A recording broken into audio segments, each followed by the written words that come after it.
Hi guys, na ako din sa punuan sa durian. Doon ako i-introduce ninyo sa klase sa durian. Sa mga tao nga nagplano imutanom og durian, pili agad ninyo ning mga klase sa durian kanang gitawag nila puyat. Kay kusog kayo ni sa buyer, pwede ni pang export. Dili ka magmahay ani kung mutanom kag daghan, bisa pag pila ka truck ang imong harvest, dili ka balibaran sa mga buyer. Lahi sa ubang klase sa durian nga kung daghan na kayo dili na sila mopalit, kay ang ubang klase sa durian dali ra madaot ang unod, dili ma-stock, pero kani siya ma-stock ni siya ang unod, mo na siya pwede ni pang export nga klase nga durian. Munang dili mo magmahay ani kung makatanom mo, kay makwartahan man ninyo. Pwede man ni siya gani bisag wa pay bunga inyong pabayaran ang punuan, pakyawon ang punuan wala pay bunga. Munang gwapo ni nga klase sa durian. Munang akong introduce sa inyo nga magtanong mo pili itong puyat. Hingna gyud nyo nga puyat nga klase. Gagmay ni siyag dahon, lahi ni sa ubang klase nga dagkog dahon. Gagmay siyag dahon. Lami ni siya kaunon. Lami ni sa ubang klase sa durian.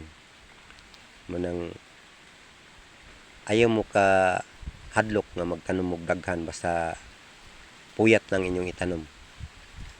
Mahalin yun ni siya.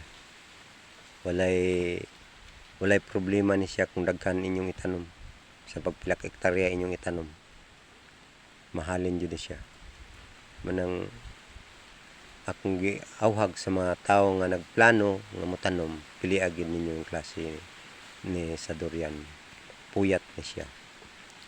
Sa mga tao lang wala pa'y kahibalo sa klase sa durian, munang ako mo advice ko nga pili agin yun ni siyang klase sa durian. Kani siya gani wala gani nako matagad ni, pero namunga siya. Kay kuan pa man ang yuta, dili pa man umaw ang yuta, tambok pa man ang yuta. So isang dili kayo nimo matagad og abono, mabunga lang gyapon siya. Nya kinahanglan ni siya kanang open area, kanang mainitan, dili pwede nagmalandong kay di kay kabuylo. Manang kung magtanom mo ani kanang open, ayaw nang ilawom na sa kakahuyan, ilawom sa kalubinhan. Kawas og tagas na ang lubi, pwede siguro. Pero magtupong-tupong lang sila, dili na pwede kay mangita na siya adlaw. Ano siya guys, akong paabot sa inyo nga sa mga planong nagtanom sa durian, na makahibalo mo daan.